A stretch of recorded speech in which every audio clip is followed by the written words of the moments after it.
Bom dia, Lenildo Ferreira. Nós vivemos, Calil Cavolha, num mundo em que, segundo a deputada socialista Estela Bezerra, a população tem medo da polícia. Enquanto isso, até a polícia está sendo roubada. Muito bom dia, Calil Cavolha, bom dia, Paulo Pessoa, um bom dia especial aos ouvintes da Campina Grande FM e da Serra Branca FM. Nós vivemos num mundo em que um ex-palhaço de circo, que há fortes indícios seja praticamente analfabeto, mas que se tornou celebridade alguns anos atrás cantando Florentina, Florentina, Florentina de Jesus. Ontem fez um discurso na Câmara que é, sim, histórico. Foi o primeiro discurso do palhaço Tiririca após 7 anos de mandato como deputado federal e, segundo ele, foi o último. Tiririca fez um discurso de 8 minutos em que revelou parte das entranhas do poder e mostrou, praticamente tapando o nariz, que essas entranhas fedem e fedem muito. Tiririca falou na cara de seus colegas sobre o fato de que a absoluta maioria tem que se esconder quando está fora da Câmara dos Deputados, porque não tem como olhar na cara da população. Falou que a maioria não está nem aí para os interesses, as preocupações e as demandas das pessoas. Que a maioria faz muito pouco e não faz quase nada. E ao contrário do chororô que a gente escuta de muitos parlamentares, Tiririca disse que o salário que é pago a um deputado, com todas as mordomias, palavras dele inclusive, é sim muito. E é porque para o Tiririca esse valor que ele recebe como deputado deve ser apenas para pagar as pequenas despesas do mês, porque ganha muito mais ainda fazendo shows, apresentações e tendo seus contratos particulares. De acordo com ele, não vai disputar a reeleição. O palhaço, cantor, comediante, teve 1.300.000 votos na primeira eleição, 1 milhão de votos na segunda eleição, afirmou que não tem mais vontade, interesse e coragem de continuar exercendo a política, porque ele quer sair com a cabeça erguida e sem ter que se esconder em canto nenhum e não acha que valha a pena. Tiririca disse que trabalhou muito, mas produziu muito pouco por conta, nas palavras dele, da mecânica da Câmara dos Deputados. Alguém que se tornou famoso e conhecido por nos fazer sorrir, e aliás é um dos poucos nesse universo de humoristas realmente ainda engraçados, fez-nos quase chorar de tristeza e de vergonha por ver o quão nós estamos mal representados nesse país. O quanto a política, que deveria ser um meio do exercício do poder do cidadão através dos seus representantes, se tornou um instrumento de exploração, de vergonha, de roubo, de dilapidação dos bens públicos e, perdoe o termo, de verdadeira esculhambação nesse país. Porque, de fato, a gente olhando a cara de algumas autoridades, percebemos que estão muito mais para aqueles bandidos que nós assistimos nas telas da televisão do que, na verdade, para pessoas a serviço da população. A cara de pau, a ser vergonhice, o descaramento de alguns representantes do povo que estão em Brasília, mas também que estão nos estados, que estão nas câmaras dos municípios, é algo de causar verdadeiro estarrecimento. É por isso que nós chegamos à situação em que estamos. Em menos de um ano, nós haveremos de conhecer um novo presidente da República. E nesse momento, não tem sequer como contar nos dedos nomes mais ou menos relevantes e pouco implicados com a justiça para pleitear uma candidatura nas eleições presidenciais. É triste, é vergonhoso e não tem graça nenhuma o que esse país está enfrentando. 6h13. Atenção todas as viaturas. Está no ar o boletim de ocorrência da Campina FM.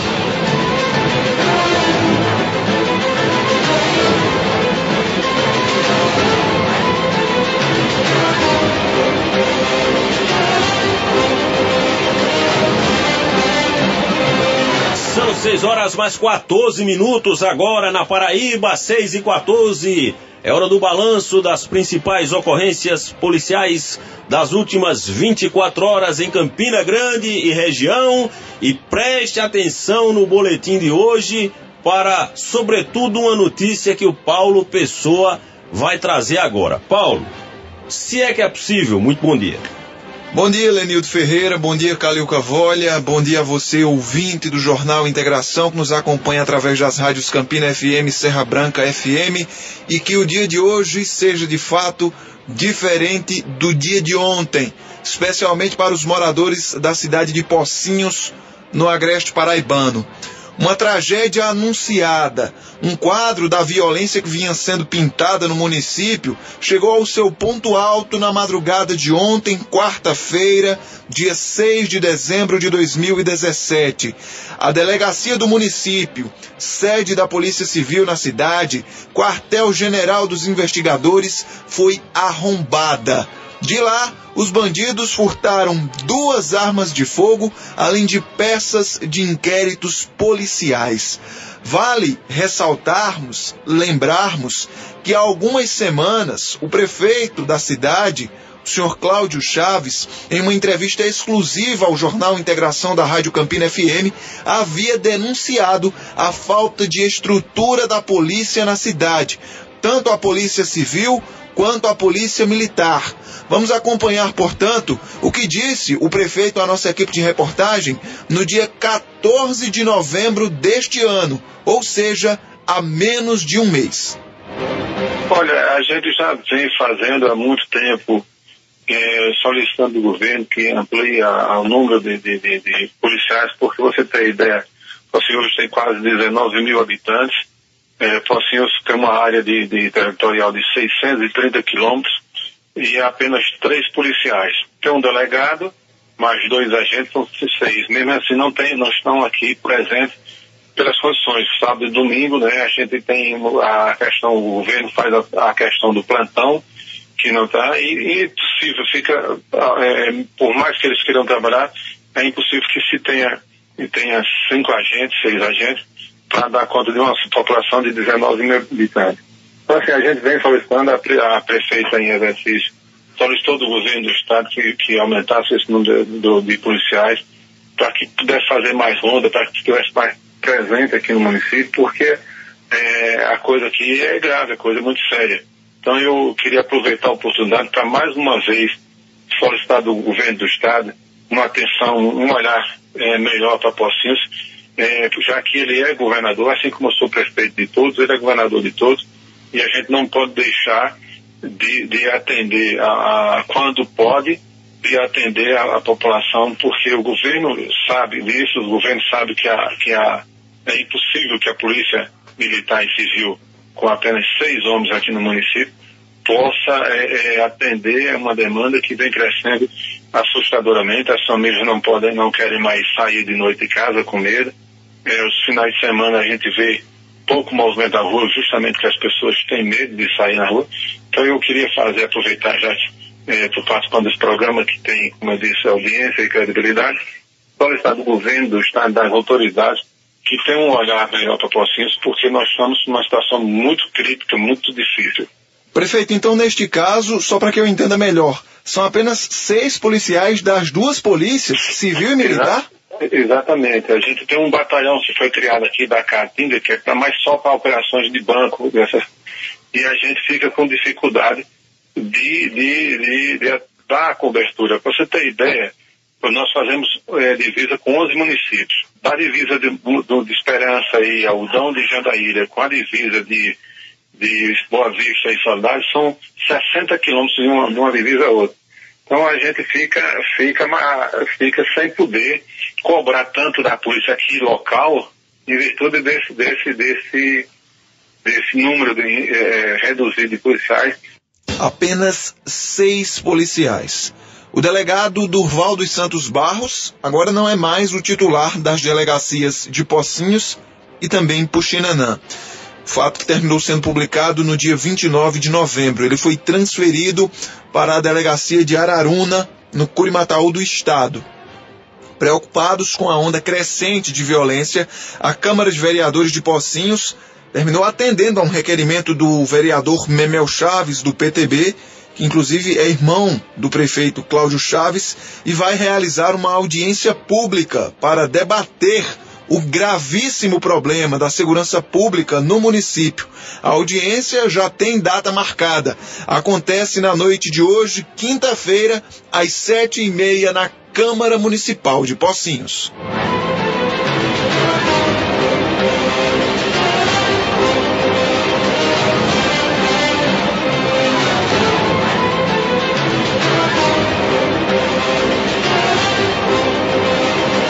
Comerciante de 39 anos e que mora no bairro do Centenário, aqui em Campina Grande, foi vítima de um sequestro relâmpago, fato que aconteceu ontem. Ela passou aproximadamente 3h30 sob o poder de 2 assaltantes. O crime aconteceu por volta de 9 da manhã, quando ela saía de uma reunião próximo à Câmara Municipal de Vereadores, no bairro do São José. No momento que ela se aproximou do veículo, 2 bandidos anunciaram o assalto. Um deles apontou uma arma para a cabeça dela, obrigou a entregar as chaves do carro e ordenou que ela fosse para o banco de trás. Eles rodaram por vários locais, realizaram compras e fizeram saques bancários utilizando os cartões dela. Ela foi deixada nas imediações do Hemocentro e unidade de saúde do bairro do Catolé. Os roubos totalizaram cerca de R$ 1.500. A dupla ainda roubou mais R$ 150 e uma aliança de ouro que estava sob posse da mulher, era portanto dela. A vítima não soube precisar se os saques foram feitos na caixa da Avenida Canal ou no Shopping Partage, aqui em Campina Grande.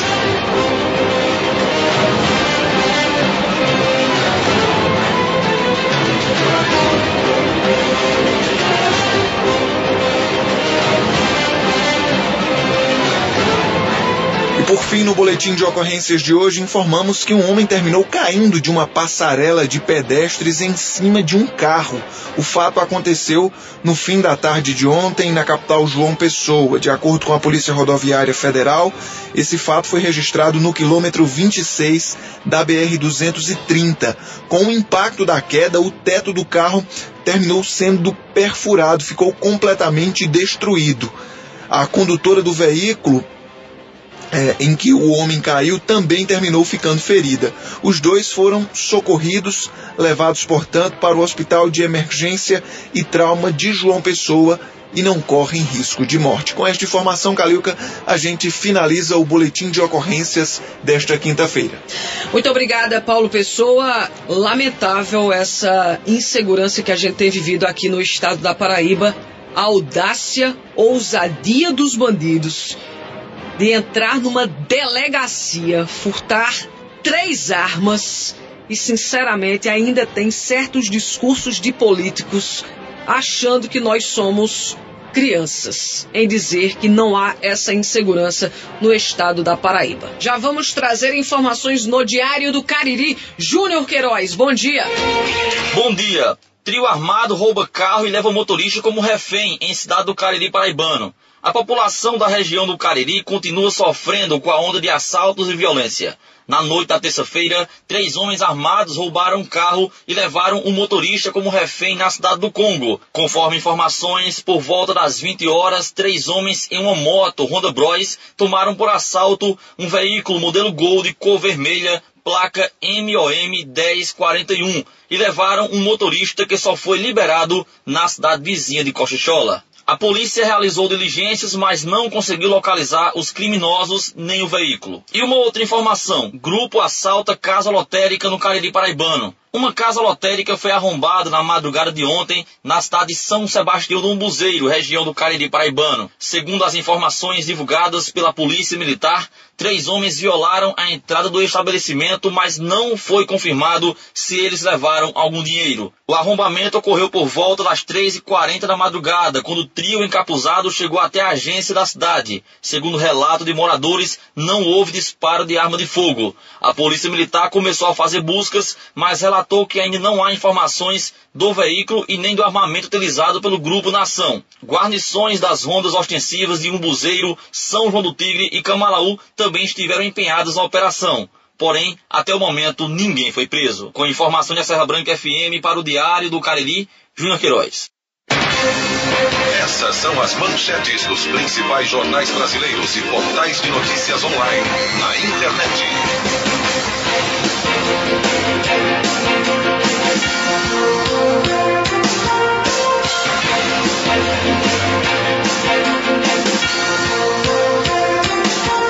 São 6h30, manchetes nacionais, começando pelo jornal Globo do Rio de Janeiro. Entre protestos, Trump acirra ânimos com decisão sobre Jerusalém. Na Folha de São Paulo, em ofensiva pela Previdência, Temer libera 500 milhões às centrais sindicais. Vamos ver de que forma as centrais vão, a partir de agora, tratar a reforma da Previdência. Olhos para os sindicatos. Estado de São Paulo traz a manchete: juro vai a 7%, o menor nível da história. Novo corte na Selic depende de reforma. No jornal Bem Paraná do Paraná, Paraná tem o segundo melhor índice de doadores de órgãos do país. No jornal Dia do Rio de Janeiro, quadrilha ressuscita mortos para tomar imóveis dos herdeiros. No 0 Hora do Rio Grande do Sul, Banrisul adia venda de ações e pagamento do 13º deve atrasar. No Correio Brasiliense do Distrito Federal, motorista bêbado que causar acidente com morte receberá a pena mais dura. No Correio do Estado de Mato Grosso do Sul, quadrilha especialista em golpes fazia empréstimos em nome das vítimas. No jornal O Liberal do Pará, alunos protestam contra a demissão de professores da Estácio. No jornal Amazonas em Tempo do Amazonas, operação prende 23 suspeitos na Zona Sul. Palco de guerra do tráfico há um mês. No estado de Minas Gerais, Polícia Federal faz a operação contra desvio de recursos em obra da Universidade Federal de Minas Gerais e Ministério da Justiça. No jornal Correio da Bahia, julgamento Cátia Vargas, médica é absolvida por mortes. No Diário do Nordeste do Ceará, a operação deflagrada pela Polícia Federal desmonta esquema criminoso na Polícia Civil. No Diário de Pernambuco, Câmara aumenta a pena para motorista alcoolizado que causar morte. Na Tribuna do Norte do Rio Grande do Norte, PMDB e PTB fecham apoio à reforma da Previdência. No Jornal Meio Norte do Piauí, gasto per capita por servidor é de 1,5 mil e é o 8º menor. No Extra de Alagoas, Câmara aumenta para 8 anos tempo de prisão para bêbado que dirige e mata. No jornal O Estado do Maranhão, polícia caça criminosos que mataram ex-prefeito Nenzin.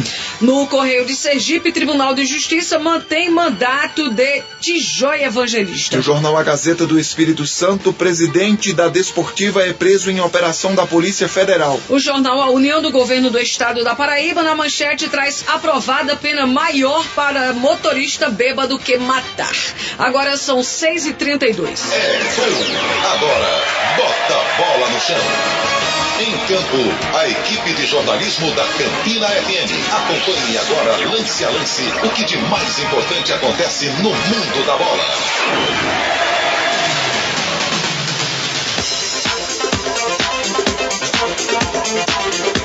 Para você não perder a hora, são 6h33. Paulo Pessoa agora traz os destaques de hoje do Bola no Chão. Hoje é quinta-feira. Temos o que hoje, hein, Pepe? Ontem, Calilca, o 13 fez o seu primeiro teste da pré-temporada em um jogo-treino que aconteceu no estádio Presidente Vargas. Ainda, naturalmente, sem o uniforme oficial da equipe, sem numeração, sem uma arbitragem. O 13 enfrentou um selecionado do município vizinho da cidade de Lagoa Seca e a partida terminou empatada pelo placar de 1-1. Inclusive, a equipe amadora conseguiu sair na frente, fez 1-0, depois o 13 empatou com gol do atacante Edinho Canutama. O técnico Oliveira Canindé, após a partida, concedeu entrevista coletiva e disse que nessa fase da preparação o que menos importa é o resultado. Segundo ele, naturalmente o 13 enfrentou mais dificuldades dentro do seu próprio time, que ainda não havia jogado junto, do que no próprio adversário. O técnico do Galo da Borborema diz que esse é momento para que os jogadores possam se soltar mais, possam jogar um pouco mais à vontade, e é exatamente para isso que serve esse tipo de partida, segundo ele. No próximo sábado, o Galo deve ter mais um jogo treino, que novamente deve acontecer no estádio Presidente Vargas, partida que deve acontecer por volta das 3 horas da tarde, assim como aconteceu ontem. No dia 15, o Alvinegro viaja até o interior do Rio Grande do Norte, onde vai encarar o América de Natal na cidade de Parnamirim. Aí sim, já é um jogo amistoso. As duas equipes voltam a se enfrentar em Campina Grande, dessa vez no dia 19. A estreia oficial do Galo da Borborema na temporada 2018 está marcada para o dia 4 de janeiro, fora de casa, contra o Cordino do Maranhão, pela fase preliminar da Copa do Nordeste, a pré-Copa do Nordeste.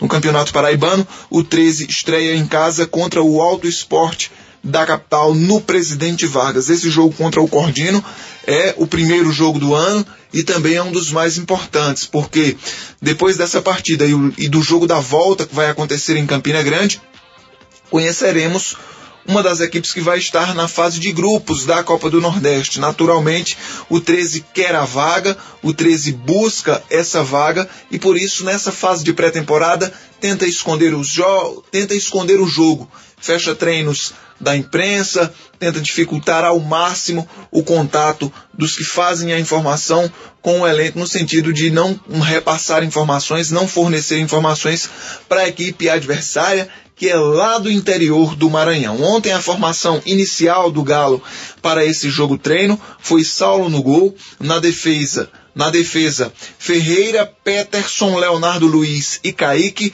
no meio-campo, Jonathan, Dedé, Alberto e Fábio Neves, e no ataque Edinho Canutama, que foi o autor do gol alvinegro, e também Reinaldo Alagoano. Na etapa complementar, naturalmente, o técnico Oliveira Canindé promoveu várias mudanças e, portanto, não há como definir se esse deve ser o time titular de Oliveira Canindé. Naturalmente é uma boa base, mas o treinador vai continuar fazendo avaliações, fazendo testes, promovendo mudanças e buscando a melhor forma de encarar o Cordino lá no Maranhão.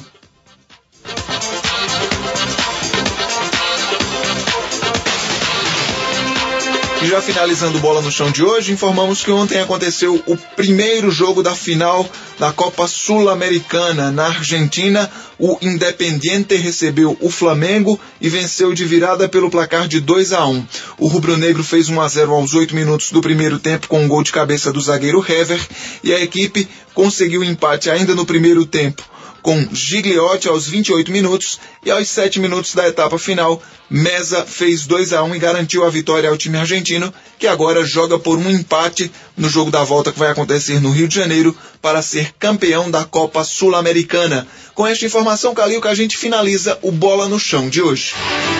Agora são 6h42, estamos de volta com o Jornal Integração, e desde que a STP soltou a nota aí com relação ao pagamento em dinheiro, e muitas pessoas têm aí se manifestado, principalmente nas redes sociais, algumas a favor devido a essa insegurança. Inclusive Paulo Pessoa trouxe aqui a informação hoje, um pouquinho mais cedo no boletim de ocorrências, que até a delegacia de Pocinhos foi assaltada, e muita gente com receio realmente de andar com dinheiro, viu, Lenildo? E, lógico, tem muita gente também contra essa medida que está prestes a ser implementada. Exatamente, Calil Cavolha. Por exemplo, o presidente da Comissão de Direitos do Consumidor da OAB Campina Grande, o professor Rodrigo Reu, disse que é ilegal essa decisão da STTP sobre o pagamento de passagens exclusivamente através do cartão Valibus Card a partir do dia 1º de janeiro.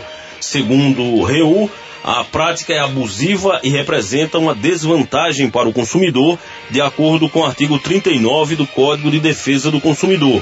O especialista também explicou à reportagem da Campina FM que a comissão está preparando um parecer que será encaminhado para a STTP, Citrans, empresas de ônibus e Ministério Público, para que uma reunião possa discutir o assunto e, a partir de uma campanha educativa para o uso do cartão e não uma imposição, o equívoco legal não seja cometido e se evitem futuras demandas judiciais e administrativas. Rodrigo Reu, que é o presidente da Comissão de Direitos do Consumidor da OAB, conversou com o repórter Paulo Pessoa. É importante destacar que essa prática ela se evidencia como abusiva, né? O Código de Defesa do Consumidor estabelece lá no seu artigo 39 um rol de práticas que são consideradas abusivas, ou seja, que atentam contra o consumidor na medida que coloca ele em uma certa desvantagem. E uma dessas práticas é justamente recusar a venda de bens ou a prestação de serviços diretamente a quem se disponha a adquiri-los mediante pronto pagamento, ou seja, mediante pagamento em espécie, em dinheiro corrente, em real, no caso, no nosso país. Certo? Essa prática, ela atenta contra o direito do consumidor na medida em que se impõe a obrigatoriedade, né, de contratação de um outro serviço, que seria esse cartão eletrônico, para a utilização da passagem. É importante destacar que nada impede que não só a STTP, como as próprias empresas, né, que exploram a atividade de transporte aqui em Campina Grande, elas venham a criar campanhas educativas elucidando as vantagens da utilização desse cartão. Porque, infelizmente, é conhecimento público, né, que atravessamos uma séria crise na segurança, em termos especialmente de proteção ao consumidor no uso do transporte coletivo. Né? Na maioria das vezes não é culpa da empresa essa ausência de segurança, mas sim uma falha estatal. Mas não se pode colocar um ônus ao consumidor na medida que vai se proibir, né, de ele se utilizar daquele serviço mediante pagamento em moeda corrente. Diante disso, como é que deve se posicionar a Comissão de Direitos do Consumidor da OAB de Campina Grande no sentido de combater, portanto, essa ação, já que ela de fato não é legal? Bem, a comissão ela tem um viés não só educativo, mas como também podemos sim, né, verter o nosso trabalho para uma atuação mais prática. Estamos trabalhando na conclusão de um parecer relativo a essa situação. Vamos encaminhar esse parecer não só à STTP, mas como também ao próprio Citrans e às empresas diretamente de transporte público, e vamos também encaminhar esse parecer ao próprio Ministério Público, para que, quem sabe, né, se convoque uma reunião de caráter emergencial para tratar desse assunto, já que a nota lançada, ela indica que essa limitação, por assim dizer, só seria implementada em janeiro vindouro, né? Então, até para evitar que esse tipo de prática se consolide em nossa cidade e evitar especialmente, né, demandas, que isso aí pode sim gerar a demanda judicial, a demanda administrativa de reclamações de consumidores, a gente vai tentar intermediar nessa situação com a elaboração desse parecer e solicitar, obviamente, que se volte atrás dessa ideia e que se busque, como disse a ministra da fala, uma campanha de conscientização do consumidor, mas vedar, proibir o pagamento da prestação de serviço em moeda corrente, ela atenta diretamente contra a Lei Federal 8.078, que é o nosso Código de Defesa do Consumidor. Tá aí, portanto, a fala do professor, o jurista Rodrigo Reú, que é presidente da Comissão de Direitos do Consumidor da Ordem dos Advogados do Brasil, seccional Campina Grande, já informando que, caso não haja, Cálio, com recuo nessa medida da STTP, a comissão vai se pronunciar e vai fazer aquilo que está dentro do seu poder fazer, que é essas medidas que vocês acompanharam. Quem também se pronunciou ontem foi o vereador Olímpio Oliveira, que é conhecido por ter uma atuação nessa área de direito do consumidor também aqui em Campina Grande. Ele disse ter recebido com espanto a informação de que a partir de 1º de janeiro os usuários não mais poderão pagar as passagens de ônibus coletivos com dinheiro após as 20 horas. A medida foi anunciada pela STTP na última terça-feira e, segundo o parlamentar, é completamente ilegal. Eu recebi com espanto, né, porque é uma inversão de tudo aquilo que preconiza o Código do Consumidor, Lei de Contravenções Penais, né, até uma criança, né, sabe disso, porque desde criança nós aprendemos que a ninguém é dado o direito de recusar moeda corrente no país, né? Eu fico procurando entender como é que, eu espero que seja, né, uma expectativa que se gere para ver a repercussão e que não seja uma medida institucional efetiva corroborada pela STTP, porque é um absurdo. Como é que você vai proibir do cidadão pagar pelo serviço com a moeda corrente quando todas as leis de proteção ao consumidor dizem o contrário, né? É preciso ficar atento ao Código do Consumidor, né? O artigo 39, no inciso 9, que diz justamente isso, que você não pode recusar, é prática abusiva, né? Eu comentava ontem com alguns amigos, como é que vai ficar a situação, por exemplo, de alguém que não sabe que essa medida foi adotada em Campina Grande e chega de viagem de Campina Grande, ou na rodoviária, ou no aeroporto, não sabe da convivência na cidade e ingressa no ônibus.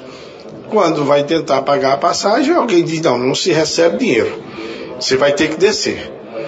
Né? Uma cidade que tem um evento como o maior São João do mundo, que dura 30 dias, que recebe muito turista, né? E que muitos desses turistas se utilizam do transporte coletivo. Como é que você vai operacionalizar isso? E, assim, resumindo, é uma ilegalidade manifesta. Né? Então, vamos aguardar se isso é oficial, porque se for oficial, nós vamos enfrentar no Ministério Público, como nós fizemos em outras vezes. Pois é, o parlamentar ainda afirmou que teve dificuldades para acreditar que essa medida teve o aval da STTP. Segundo Olímpio Oliveira, caso a proibição de pagamento em dinheiro passe a valer para os ônibus, caso isso passasse a valer, nada impediria, por extensão, que fosse também levada para qualquer outro tipo de estabelecimento. O vereador afirmou ter tomado conhecimento dessa medida através de spots veiculados nas emissoras de rádio e também de notas que circulam nas redes sociais, mas revelou que vai aguardar uma confirmação oficial para adotar as medidas que são cabíveis. O respeito, o spot, a publicidade é um meio de informação, mas uma medida como essa tem que ter a expedição, no mínimo, de uma portaria, né? Ou de uma resolução do Conselho, né? E isso se materializando, nós iremos procurar os órgãos de defesa do consumidor, porque é tão básico você entender que você não pode recusar a moeda, né, que eu estou ainda sem querer acreditar que isso tenha, né, veracidade oficial, né, ainda estou sem acreditar, porque você não pode, né, recusar o recebimento de moeda corrente no país, a pretexto de qualquer desculpa. Não, é a violência. Então a gente vai resolver o problema da violência ou da insegurança assim. Hoje são os ônibus. Amanhã, por exemplo, o segmento da panificação, as panificadoras dizem, a gente não recebe mais dinheiro porque a violência está grande. Aí vem um restaurante e diz também, nós não vamos receber mais dinheiro porque a violência está grande. E a gente, quer dizer, vai acabar com a circulação monetária no país. É uma coisa que não se concebe. Pois muito bem, é a fala, portanto, do vereador Olímpio Oliveira, assim como também de Rodrigo Riu, da Comissão de Direitos do Consumidor da OAB. A gente vai continuar tratando desse tema, né? Vamos ouvir ainda o que tem a dizer a STTP a respeito dessa decisão da autarquia, valendo lembrar que, por enquanto, a informação é de que a partir de 1º de janeiro não será mais permitido pagar passagens de ônibus em Campina Grande a partir das 20 horas, das 8 da noite, nos coletivos com dinheiro, somente com o Valibus Card, que é aquele que você faz uma recarga, né? E aí, como eu disse, a gente vai continuar acompanhando, afinal de contas, é uma decisão que mexe bastante com a população, que mexe com a faixa importante da população, e isso requer, claro, muito debate, muita discussão. Ô Lenildo, essa fala do vereador Olímpio Oliveira diz exatamente o que a gente tem passado aqui no nosso país. O Estado perdeu a guerra contra o crime e nós, cidadãos de bem, perdemos muitos direitos. Primeiro porque a gente já não sai mais final de semana. Por quê? Porque o Estado não garante segurança. A gente não pode ir mais a um culto, a uma igreja, a uma pizzaria no final de semana com a família. Por quê? Porque o Estado não garante. A gente não pode ir à rua com um relógio, porque a gente não tem segurança. Aquele que trabalha para ter, obviamente, seus objetos, você se priva de determinadas coisas, porque, infelizmente, a gente sabe a situação que nós estamos vivendo hoje no país como um todo, particularmente aqui em Campina Grande. Exatamente, Caliuca. Está aí, portanto, um tema para ser discutido e nós, como eu disse, vamos continuar acompanhando. São 6h54 agora, 6 horas mais 54 minutos na Paraíba. Eu peço a atenção dos ouvintes para esse áudio que você vai escutar agora. É um trecho de um pronunciamento ontem na Câmara Municipal do vereador João Dantas, do PSD. João Dantas é o líder da bancada majoritária na Câmara Municipal. Estava tendo o trânsito da pauta normal do dia a dia na Câmara, Calil, com aquelas discussões amenas, leitura de requerimentos, a coisa estava meio modorrenta, quando o vereador João Dantas pediu a palavra, na condição de líder, e a gente percebeu que João estava com um semblante, aquele semblante do camarada que está mordido, né? Está com raiva, quer falar. E tanto que a fala dele não tinha nada a ver com o que estava transcorrendo na sessão. O parlamentar fez uma crítica, uma queixa, uma reclamação, indignado, porque, segundo ele, os registros das sessões não estão sendo feitos devidamente. Isso é uma coisa muito séria, viu, Caliuca? Muito séria. Porque, para o ouvinte entender, João vai falar aí no áudio sobre as atas. As atas das sessões são documentos históricos do poder legislativo no país. Por exemplo, se você acessar a Câmara dos Deputados, o site da Câmara dos Deputados, nos registros históricos, você vai encontrar atas de sessões a partir da década de 60, Calil. Essas atas, elas registram tudo o que acontece na sessão. Do bom dia do presidente, da boa tarde, do boa noite, na abertura da sessão, até o encerramento da sessão, tudo que é falado vai sendo registrado em atas. Tem a taquigrafia, né? À medida que o político vai falando, tem aqueles camaradas lá que vão nos taquígrafos fazendo o registro. Há outras formas também mais modernas de se fazer, mas eu acho que a maioria ainda usa taquigrafia. Aquilo depois é colocado numa ata e fica documentado. Aquela ata é arquivada. Inclusive hoje, por exemplo, na Câmara Federal, arquivado online. E são documentos históricos, porque tudo que acontece na Câmara, no Poder Legislativo, todo esse trâmite, ele pode ser objeto de análise posterior, tanto documental, histórica, como em caso de uma outra necessidade. E pelo que ele estava dizendo, não foi um caso isolado, né, Não, exatamente. João Dantas disse que foi checar as atas, Caliuca, das sessões, e percebeu que estava sendo feita apenas a espécie de um resumo, de um resumo, de um resumo, em que, por exemplo, os nomes dos parlamentares que faziam um discurso, ou que faziam uma fala importante, que faziam uma parte, sequer estavam sendo mencionados. Ele descobriu, por exemplo, com a sessão especial que aconteceu, e que foi de autoria dele, sequer o nome dele, que foi o autor da sessão, que fez o discurso, sequer o nome do vereador era mencionado. Indignado, ele exigiu da presidência da Câmara que medidas fossem tomadas para resolver o problema. E mesmo depois dessa fala, João continua indignado. Vocês vão ouvir um trecho que eu separei aí para vocês, inclusive quando a presidente Ivonete interrompe para reconhecer que o problema de fato está acontecendo. Acompanhe essa fala de ontem do vereador João Dantas na Câmara Municipal de Campina Grande. Os vereadores, indistintamente, estão sumindo das atas da casa sem que seja por iniciativa de interesse de alguém, mas o problema é da metodologia que está sendo utilizada pelo setor de taquigrafia. As atas não citam o nome dos vereadores que usaram a tribuna, não citam em algumas atas. A primeira que eu peguei aqui, que foi uma sessão solene de entrega do título de cidadania campinense, a Yara Macedo, o meu nome não consta nem na cabo.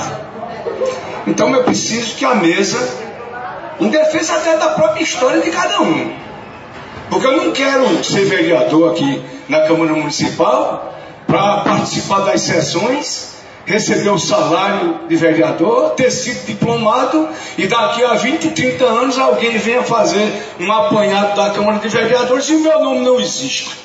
Só existe no retrato lá da sala. Então, eu peço já por várias vezes que eu peitei esse setor de taquigrafia daqui. E eu falo indistintamente. Indistintamente. Essa ata que João está se referindo, do dia 8 de novembro, foi a entrega de medalha de honra ao mérito municipal para o professor Ian. E eu usei a tribuna, realmente, João. Eu sou de uma época, Excelência, em que todos os vereadores. Inclusive com assinado um livro. Então, pois é. Jailma está dizendo que então não, eu estou não aqui é o setor pedindo de mais uma vez. É o setor de redação, de atas. Teve uma oportunidade aqui, viu, Excelência, que eu pensei até em ir à justiça. Queima de documento público, desvio de documento público, que é crime, inclusive passivo de 12 anos de cadeia. E desapareceram atas de sessões aqui dessa casa. Então, eu não quero dizer que seja de má fé, mas está faltando cuidado, zelo, viu? E uma metodologia correta para se documentar o que acontece nessa casa. Eu estou aqui num 5º mandato de vereador, já fui vítima de várias estripulias.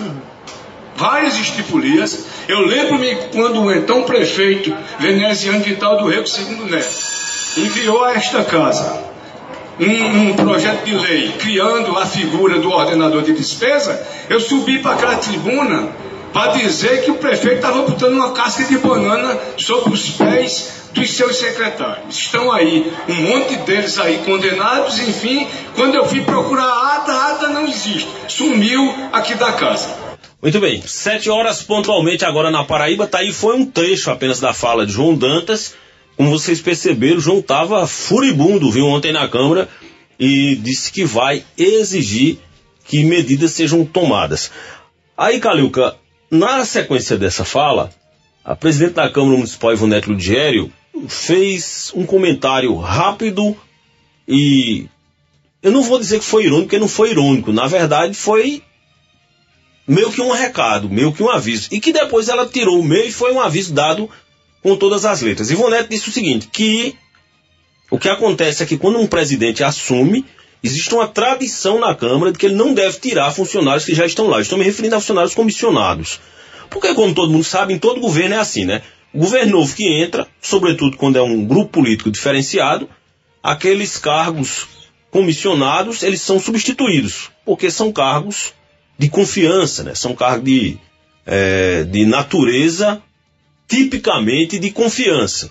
Então, um grupo político entra, os cargos são de confiança, tira aquelas pessoas que são de outro grupo político, entram as pessoas daquele grupo político. Na Câmara, e há muito tempo se fala nisso, o que acontece é diferente. Quando entra um presidente novo, existe uma espécie de um acordo tácito para... Não, você não tira quem já está aí.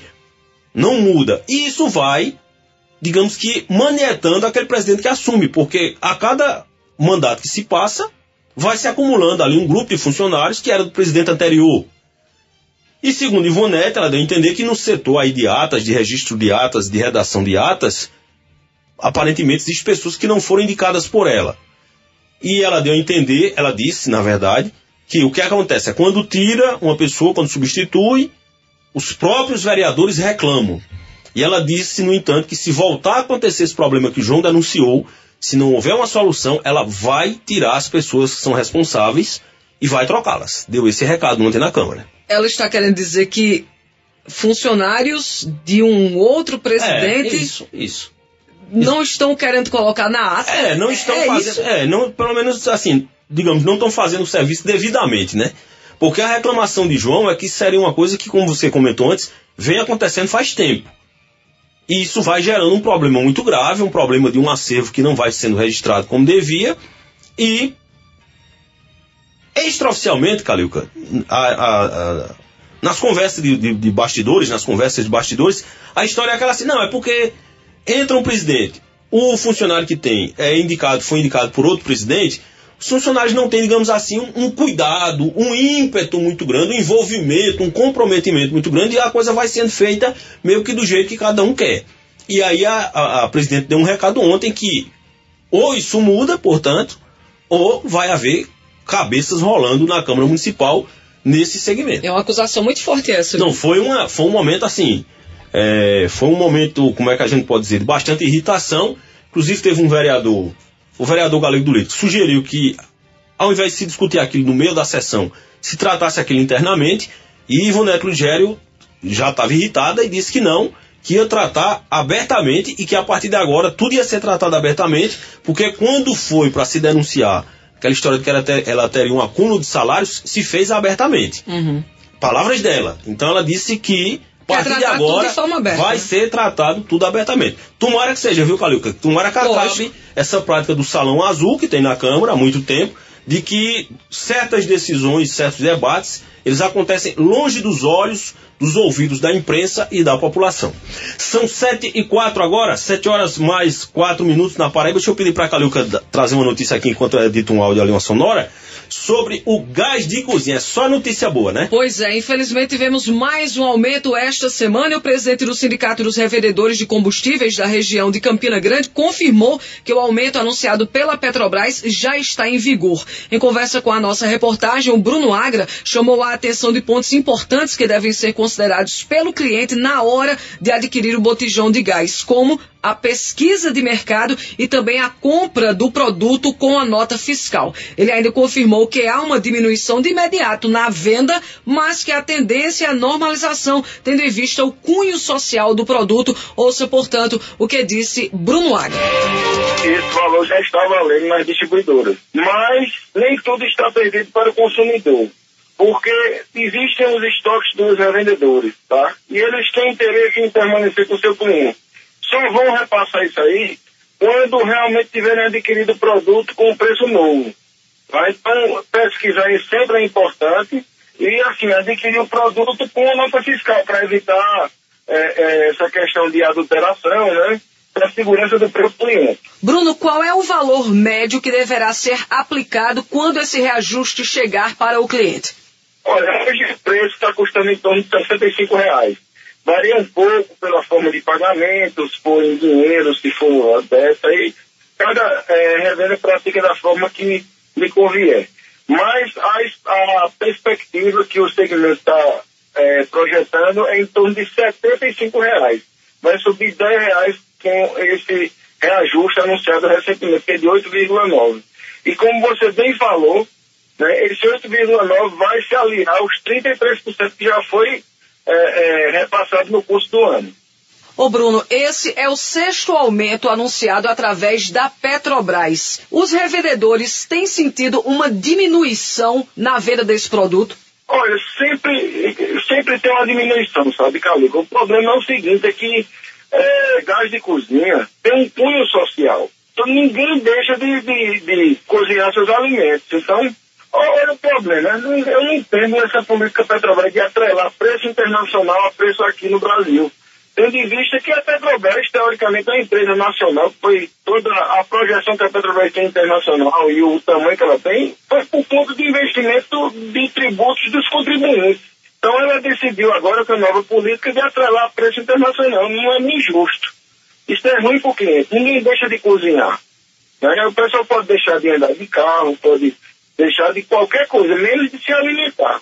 Então, tem esse cunho social, é o gás de cozinha, quer dizer, o gás que o consumidor, né, final, todas as pessoas têm que consumir, que ninguém, né, cozinha mais a lenha.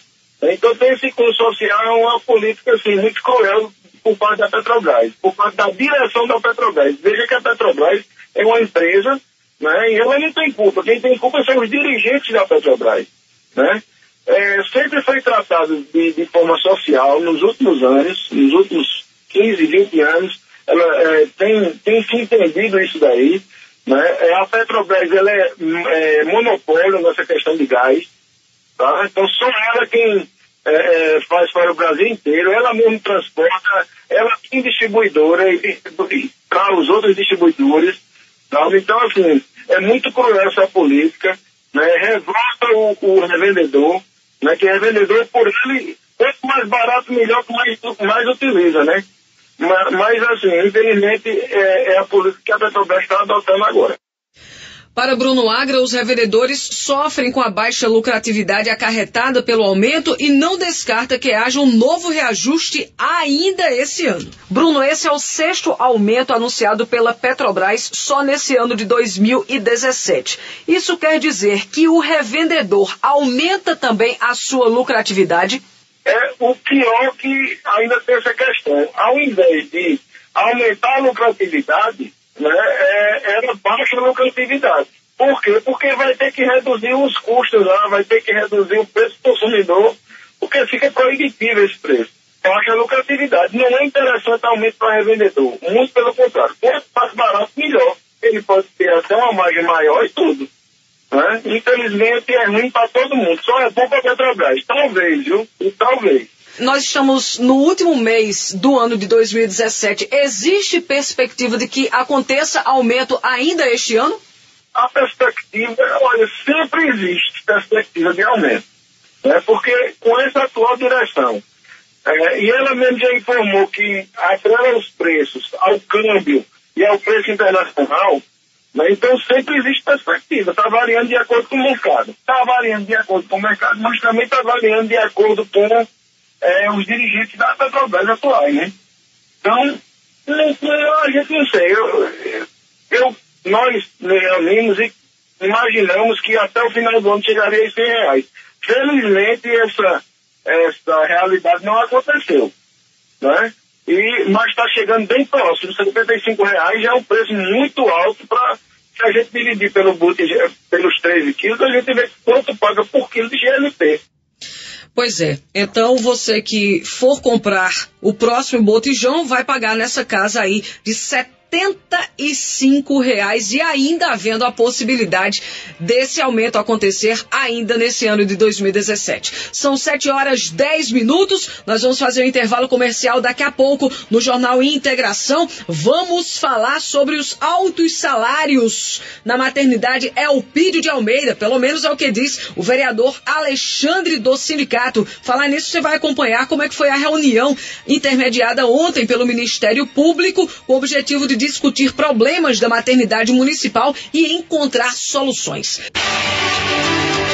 São 7h18 agora na Paraíba, 7h18. Ontem, vocês acompanharam aqui no Jornal Integração a fala de uma médica, a ginecologista Maria do Carmo do Izéia, fazendo denúncias sobre as condições de trabalho no Instituto de Saúde Elpídio de Almeida. Vocês também acompanharam a entrevista ao vivo em nossos estúdios com a promotora da saúde de Campina Grande, a Adriana Amorim, e ela informava de que haveria uma reunião ontem à tarde, conjuntamente com a Secretaria de Saúde e os profissionais do IZEA, para tentar intermediar um acordo e estabelecer parâmetros para a melhoria do atendimento na maternidade municipal. A reunião aconteceu ontem à tarde, a nossa equipe de reportagem esteve lá, e o repórter Gustavo Xavier ouviu a secretária de saúde do município, Luzia Pinto, que avaliou de forma positiva a reunião. Um dos pontos, aliás, o ponto-chave da reunião foi a queixa dos médicos a respeito dos valores dos salários. E Luzia disse, a respeito desse ponto, que a prefeitura tem feito aquilo que é possível. O que está dentro do nosso alcance. Existem pontos que nós não temos governabilidade, como a superlotação, que depende de outros serviços, de outras secretarias de saúde, do próprio governo do estado e de uma recomendação que foi feita e um TAC assinado no Ministério Público Federal, cuja finalização do prazo é até 31 de janeiro. Em questão de superlotação de imediato, não, a gente não tem como. O que nós discutimos hoje foi a melhoria das condições de trabalho, novos equipamentos, aquisição de equipamentos. Por quê? Isso já tinha sido feita uma reunião, nós já tínhamos adquirido esses equipamentos, já tínhamos estipulado o prazo até 18 de dezembro para começar a ser entregue. Então já começamos a entregar e alguns itens que eles só solicitaram hoje, nós pedimos um prazo maior de 60 dias. Existe também a criação de uma central de regulamentação. De regulação de leitos. Nós já regulamos leitos ambulatoriais desde o dia 1º, dia 17 de agosto. Efetivamente, no dia 1º de setembro começou a funcionar em todos os serviços, na parte ambulatorial. Na parte de hospitalar, isso é uma questão realmente de opção do município. Então, o município optou por regular os leitos, porque nós sabemos as dificuldades que temos de vaga. Então, começamos a regular a partir do dia 1º de fevereiro de 2018. Vamos continuar com esse problema? Vamos, porque hoje vocês sabem, vocês conhecem a imprensa bem mais a questão das unidades federativas circunvizinhas, como Pernambuco, Rio Grande do Norte, que termina chegando. Então, vamos ter que contar com um número de pessoas que vêm sem regulação. Mas nós não podemos fechar a porta. Agora, o ponto mais polêmico de todos, que é essa questão dos plantões, isso vai ser resolvido hoje ou não? Hoje só em termos do ajuste solicitado por eles, mas em questão, e também nós vamos conversar com o Ministério Público no Patrimônio Público, a questão do TAC que já existe, um documento que já existe, essa questão de ultrapassar o teto do prefeito, que Nós temos 12 profissionais no ISEA que ultrapassam o teto do prefeito. Secretária, claramente há uma insatisfação entre os médicos a respeito da questão do salário, de usar o valor de salário do efetivo para pagar esses plantões e também, e apenas só complementar o que restou. A Secretaria vai mudar o pensamento sobre esse pagamento ou não? Nós não podemos, porque se você tem um vínculo, você tem um concurso, você tem efetivamente que cumprir com aquela carga horária. Nós já reduzimos essa carga horária do concurso inicial, mas nós não podemos pagar um salário ao funcionário efetivo que varia de 8.100 a 22.000 apenas por pagar sem cobrar nenhuma carga horária. Isso é impossível, é ilegal e não tem como a prefeitura aceitar esse tipo de procedimento. A promotora da saúde, Adriana Amorim, confirmou que houve avanços a partir dessa reunião e também confirmou que agora vai haver uma pressão do Ministério Público sobre os outros municípios para que as pacientes, as mulheres grávidas, possam fazer o parto preferencialmente em suas próprias cidades. Acredito que demos importantes avanços, certo? Como foi dito aqui pelo sindicato, foi um momento histórico, né? Porque nessa oportunidade houve avanços referentes à questão da implantação de central de regulação de leitos, que era um pleito dos profissionais e também um grande passo, certo? Para os pacientes que vão ter essa segurança, certo? Nessa regulação e nessa marcação dos leitos. Então, um dos avanços foi esse. E com relação aos demais pontos que foram discutidos, né? Referentes à melhoria das condições do hospital, eu acho que daí sim podemos ter um avanço bastante positivo nessa reunião, certo? Com relação aos itens que vão ser adquiridos pela Secretaria de Saúde, para que o hospital ele possa funcionar com maior qualidade, né? Sabemos das dificuldades com relação à superlotação, mas aqui, conforme foi visto, vários pontos foram colocados de aquisição de equipamentos, aquisição de instrumentos e com prazos. Isso foi muito importante nesse sentido de que os instrumentais e todas as condições de trabalho que foram solicitadas pelos médicos vão ser adotadas, né, para que, enfim, essa qualidade chegue ao paciente, que é o nosso principal interessado aqui, principal beneficiário. A discussão dos plantões vai continuar? A questão dos plantões é uma questão realmente bastante delicada, porque diz respeito a especialidades que tem pequeno número na cidade, né? Então, houve essa dificuldade em fechar a escala, certo? E essa discussão dos plantões vai continuar efetivamente, inclusive com uma construção conjunta, né, com outros órgãos do Ministério Público, a Promotoria do Patrimônio Público, para verificar efetivamente essa questão. Doutora, um dos motivos da superlotação do ISEA também é porque os municípios circunvizinhos aqui mandam os pacientes para cá, para aqui, para Campina. A promotoria da senhora vai agir em relação a isso? A senhora vai pressionar os municípios para que pelo menos eles repassem o recurso, pactuem ou pelo menos abram algum serviço na cidade?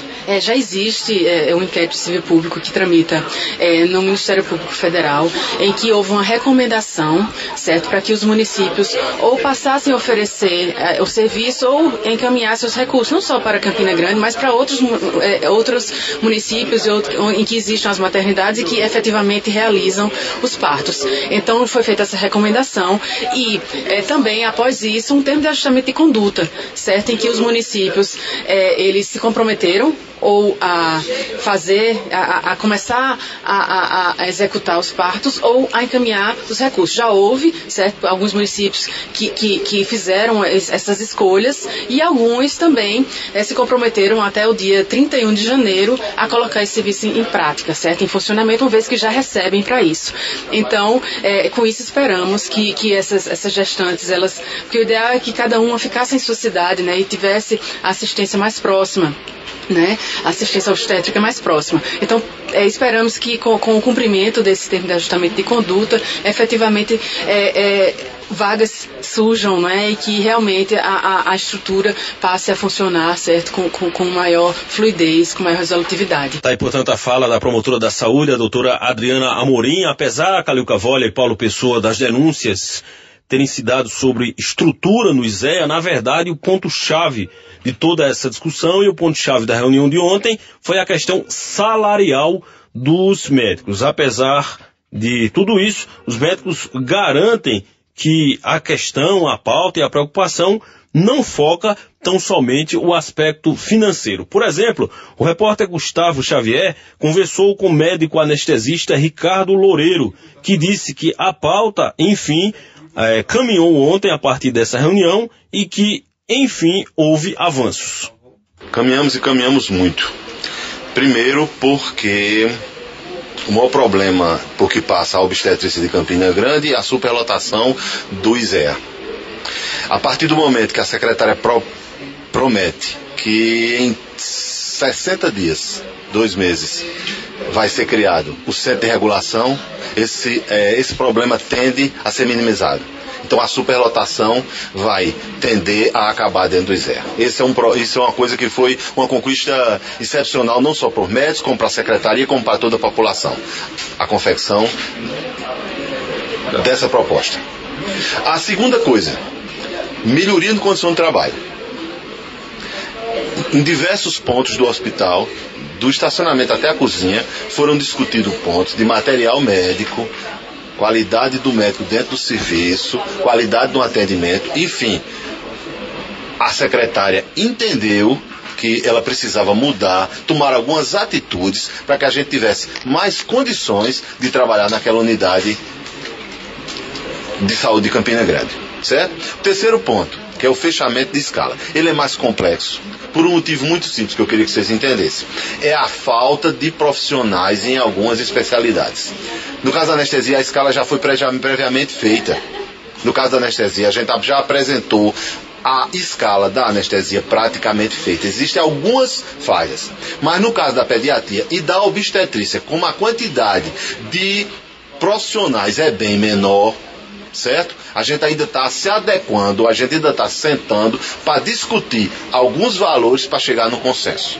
Mas o mais importante disso tudo é que, a partir do ano que vem, a Secretaria vai abrir concurso público para que sejam admitidos mais pediatras, obstetras e anestesistas naquela unidade, consequentemente resolvendo de forma definitiva o problema. Enquanto isso, nesses 4 meses, o que é que nós estamos tentando fazer junto à Secretaria de Saúde? Fechar todas as escalas de forma emergencial, mesmo que em alguns dias faltem alguns colegas. Se a gente chegar nesse consenso, todo mundo sai ganhando, principalmente a população, que é o elo mais fraco dessa cadeia, e é o que eu digo sempre.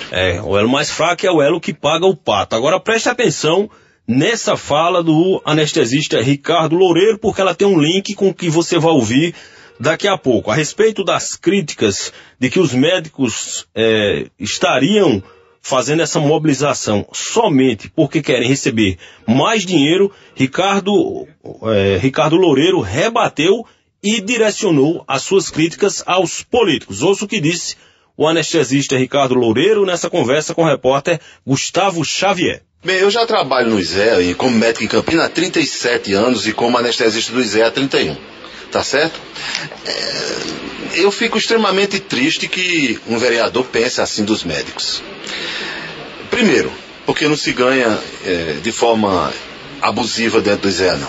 Dentro do ISEA, o salário ele caminhou nos últimos anos de forma paulativa. No passado, a gente tinha péssimos salários. No governo veneziano houve melhora substancial nesses valores, e no governo de Romero esses valores se adequaram. Com certeza nós avançamos, e avançamos muito. Eu não poderia negar jamais que isso aconteceu para nós médicos. Isso significa que no passado ninguém tirava férias, ninguém atendia 13º, enfim, a gente trabalhava só por produtividade. Hoje, isso já se adequa, é necessário que a gente veja. Quanto a valor de médico, eu tenho certeza que no mundo que a gente vive é bem menor do que valor de político, de político que pega propina, entendeu? Quanto a valor de médico é bem menor do que valor de funcionário público, do judiciário. Eu não tenho o menor pudor de dizer para a imprensa quanto eu ganho, ou para vereador algum de quanto eu ganho. É inexequível, é incabível a colocação de quem o fez, de que médico só trabalha por dinheiro. Só sabe o que é trabalhar numa unidade como a unidade do ISEA, quem lá está no dia a dia. Nós estamos lá para salvar a vida. E de muito me orgulho.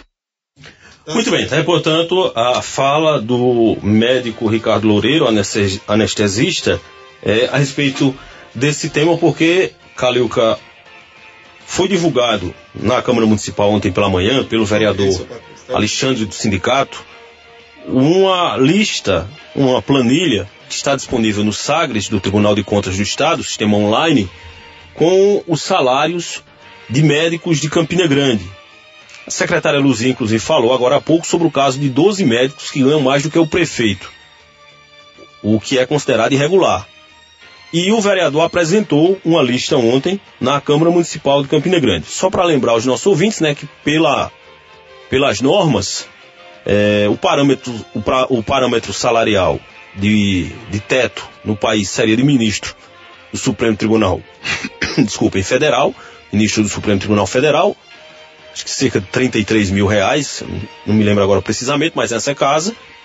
Nos estados você tem parâmetros diferenciados, né, para o Poder Executivo o governador, para o Judiciário o salário de desembargador, para o Legislativo, inclusive servidores, o salário dos deputados, e no âmbito do município o teto é o salário do prefeito, que é aqui em Campina Grande cerca de R$22 mil.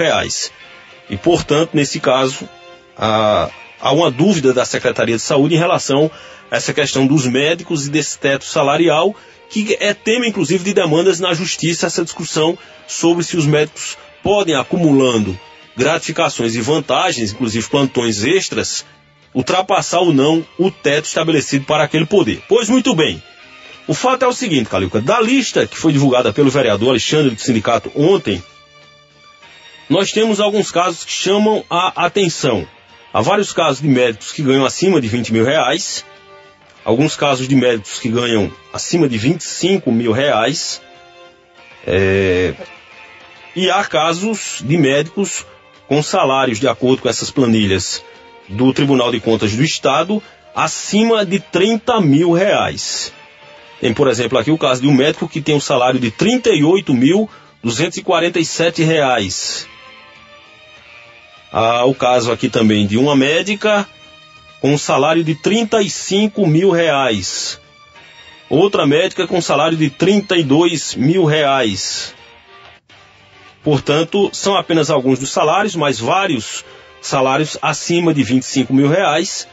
E o vereador Alexandre do sindicato fez duras críticas, porque de acordo com ele, os médicos já ganham esses salários, alguns profissionais, e ainda querem um aumento nos seus ganhos.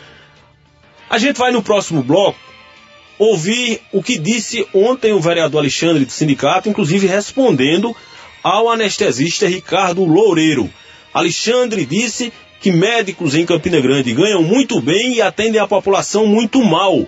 E afirmou mais, disse que médico em geral, fala do vereador Alexandre, não gosta de pobre. Você vai acompanhar no próximo bloco do Jornal Integração.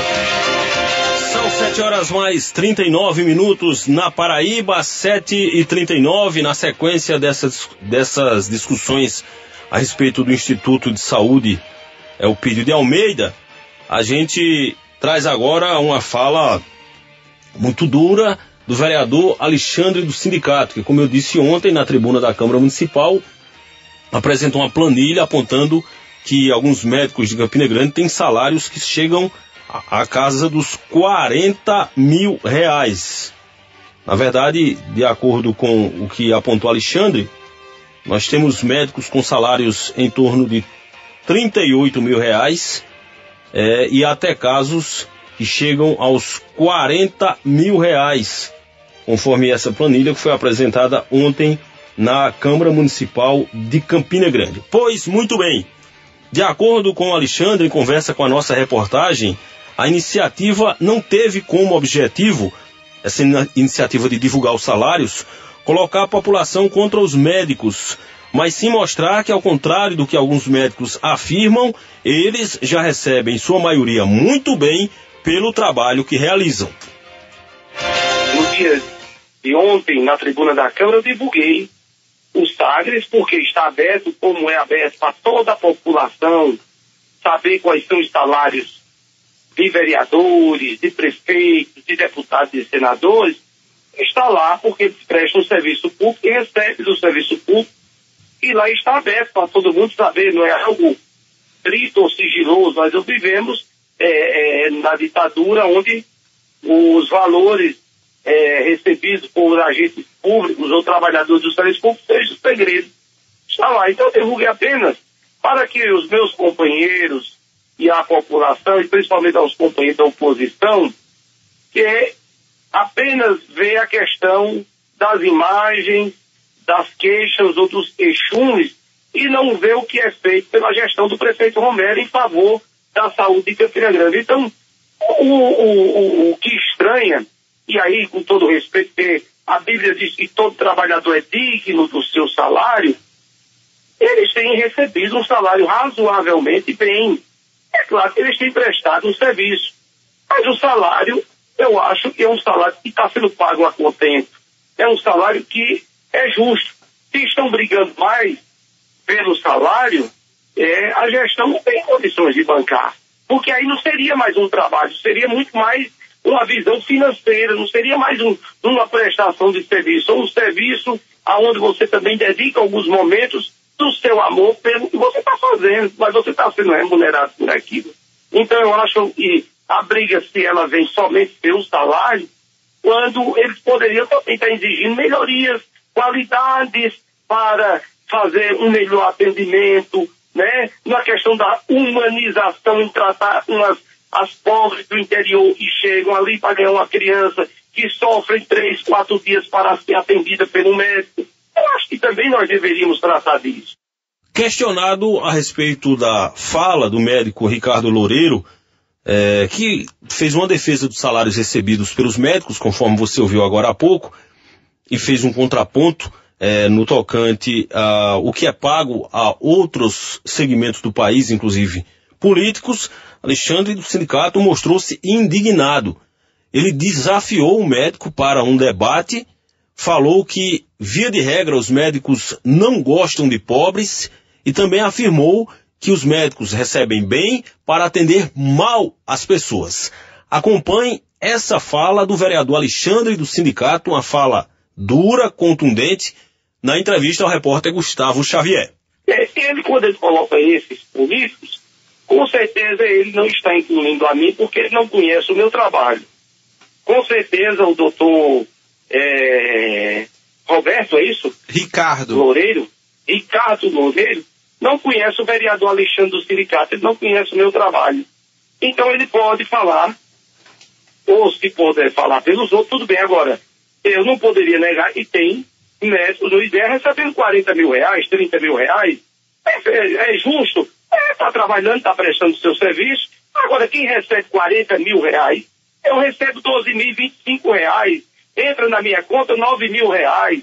Eu tenho outras obrigações que eu faço no dia a dia pela população de Campina Grande. Não adianta eu dizer aqui, mas eu quero saber quantas vezes ou quantos passos de graça em favor de alguém mais pobre o doutor Roberto deve ter feito. Eu traria isso, eu gostaria de perguntar isso a ele. Se ele quiser fazer um debate amplo comigo, ele faça. Agora, eu disse e volto a dizer, alguns médicos, não são todos, não gostam de pobre. Não gostam de pobre, porque eu dei um exemplo de uma moça que está no ISEA hospitalizada há 2 semanas, que foi a FAP, foi a CLIPS, para fazer um parto, e esse parto para eles custa 4 mil no lugar, 3.500 no outro. E no ISEA ele está sofrendo há dias, porque os próprios médicos do ISEA não querem fazer o parto da moça que está com sangramento.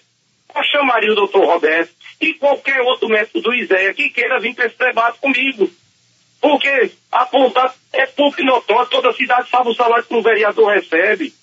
Toda cidade conhece, está nos Sagres. Como está nos Sagres, os salários do médico, eu peguei nos Sagres, dos médicos do ISEA, não é pouco. O que menos recebe lá recebe 7 mil reais, tem um plantão extra.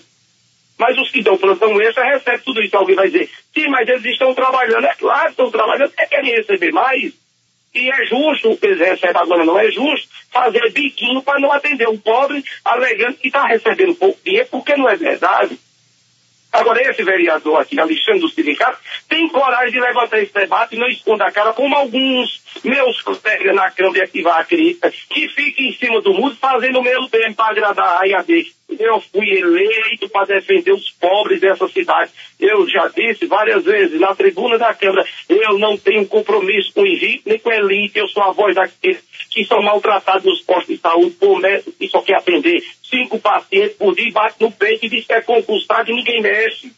Eu fui eleito para defender a dona de casa, que tem que se levantar às 4 ou 5 horas da manhã, ir para a porta de um hospital e esperar quando um médico com boa vontade quer atender. Não são todos, mas são raros os médicos em Campina Grande que têm presteza em atender um pobre.